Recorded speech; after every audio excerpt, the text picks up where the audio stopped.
If Christmas hasn't felt the same in a long time, stay. The next 10 seconds might change that.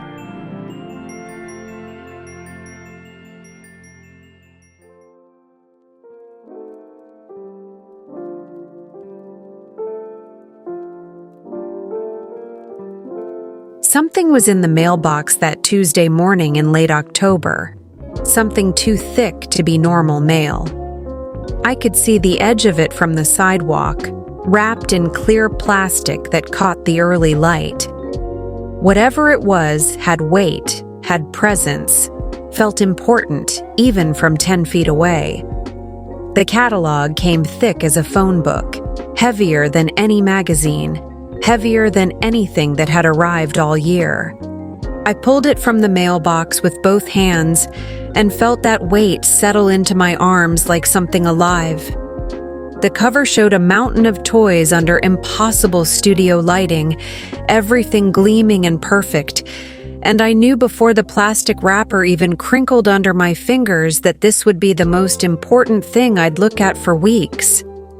Mom was inside making breakfast, and the kitchen smelled like toast and coffee. I carried the catalog to the diner down the street instead, the one with the red vinyl booths and the jukebox that still played songs from the 60s. It was the kind of place where you could sit for hours with just a hot chocolate, where the waitress knew everyone's name, where the world felt smaller and safer. I'd been going there since I was little, always to the same booth by the window, the one with the small tear in the seat that someone had patched with duct tape. The morning air was cool and clean, and somewhere down the block someone was mowing their lawn early.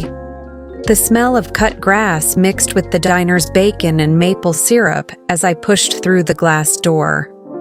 Linda was working, like always on Tuesdays, and she smiled when she saw me carrying the catalog. She didn't say anything. She just brought me a hot chocolate without asking, extra whipped cream, and left me alone with the pages. I laid it flat on the table, smoothing the cover with both palms. The catalog had a gold-embossed border around the edge that caught the window light. The plastic wrapper came off with a satisfying tear. For a moment, I just looked at it, unopened, feeling something electric in my chest. Inside were hundreds of pages of everything I could ever want, everything I'd been thinking about since last Christmas ended. I opened to page 1, and the smell hit me first, that specific scent of fresh ink and glossy paper that meant possibility. The diner was quiet that morning, just a couple of regulars at the counter reading newspapers and drinking coffee. Sunlight came through the windows in warm diagonal lines, lighting up the dust floating in the air and making everything look softer, gentler. I could hear the sizzle of eggs on the griddle, the soft clink of silverware, the low murmur of the radio playing oldies from the back. It was the kind of morning that felt suspended somehow, like time had agreed to slow down just for this. I started turning pages slowly, carefully. The toy section came first. Action figures frozen in adventure poses, their plastic hands reaching for weapons or shields or nothing at all. Remote control cars mid-flip. Board games promising elaborate fantasy worlds. Each page made a soft whisper as it turned, and the paper had that specific thickness that felt expensive, important. Linda refilled my hot chocolate halfway through the first section. The spoon clinked against the ceramic mug when I stirred it, a small bright sound that punctuated the quiet.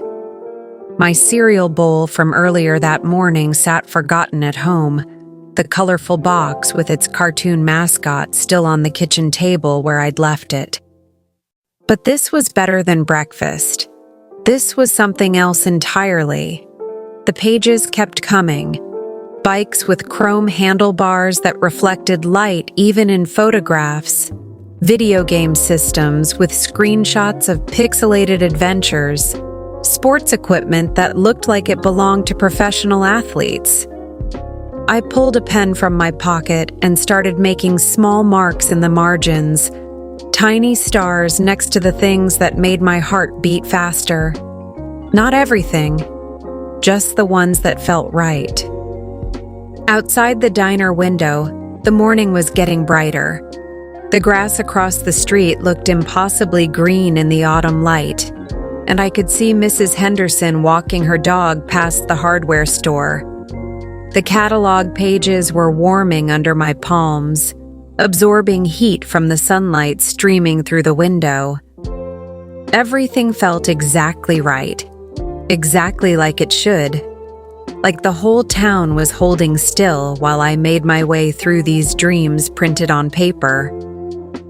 By the second hour, I'd made it through clothing and into electronics, boom boxes and cameras and watches that could do everything except tell the future.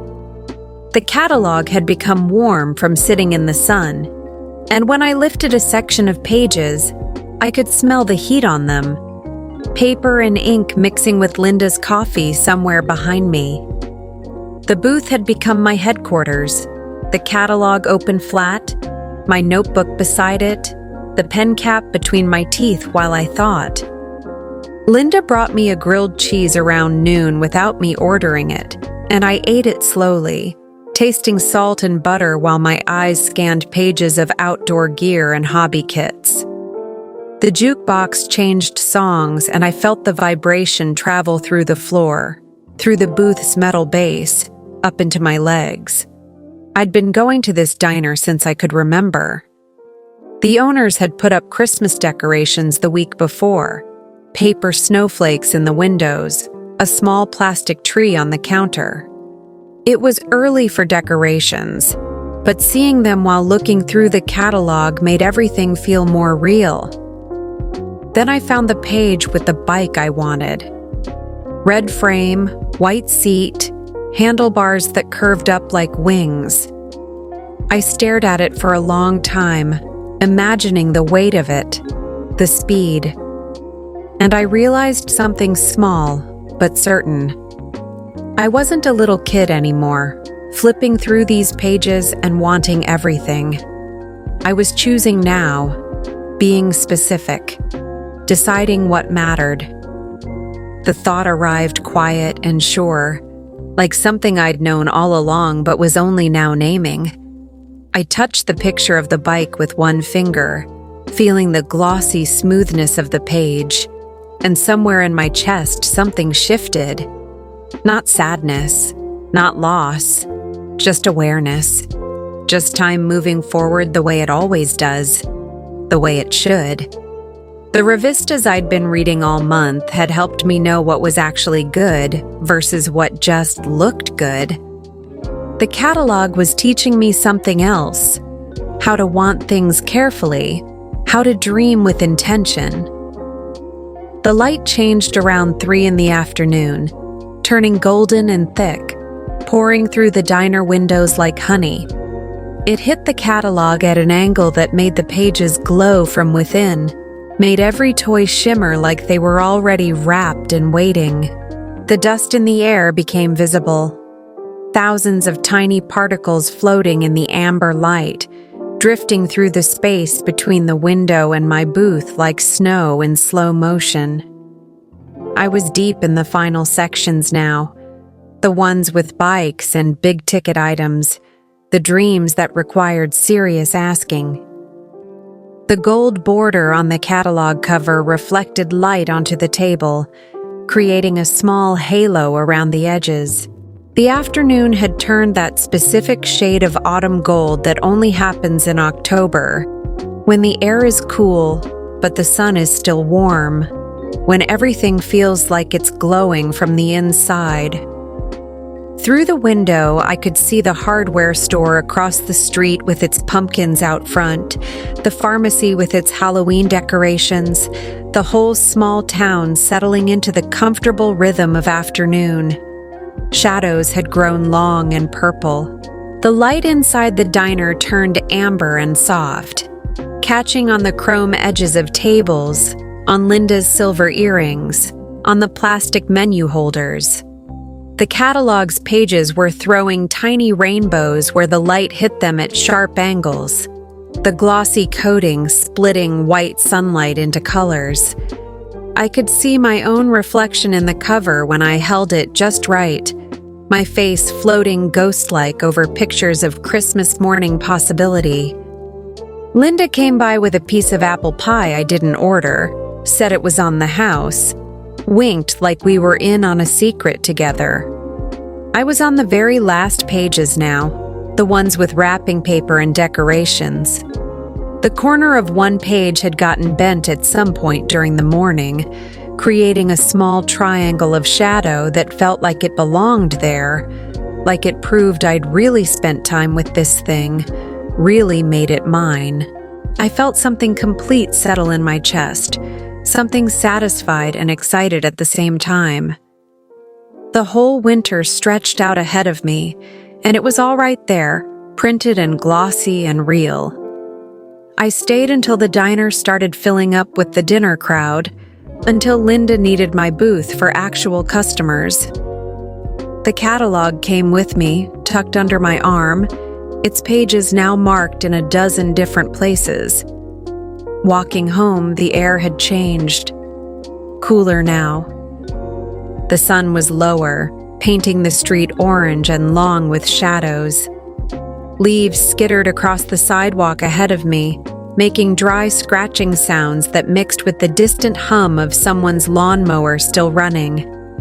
The catalog shifted against my ribs with each step, solid and real. A breeze came up suddenly, carrying the smell of wood smoke from somewhere, of October settling in, of the year turning its last corner. My list was in my pocket, folded carefully.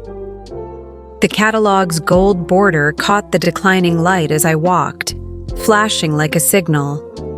I could see my house at the end of the block, the porch light already on even though it wasn't dark yet. The catalog had left a warm, rectangular pressure on my side where I'd been carrying it. My fingers were slightly ink-stained from the pen. The whole afternoon felt like something I'd lived completely, something I'd given my full attention to, and that felt important in a way I couldn't quite name. The street was quiet.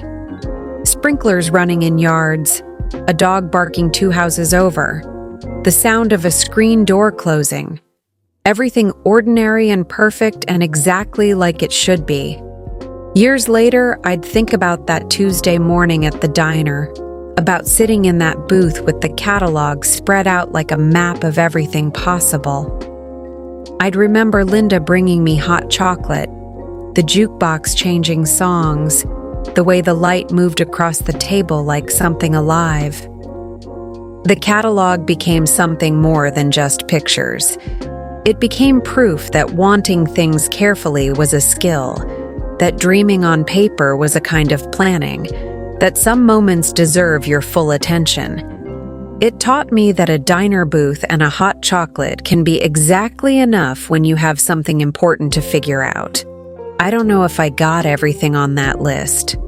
Probably not. But that didn't matter as much as the morning itself. As the careful attention I gave to each page, as the way the afternoon light turned everything golden and warm and suspended.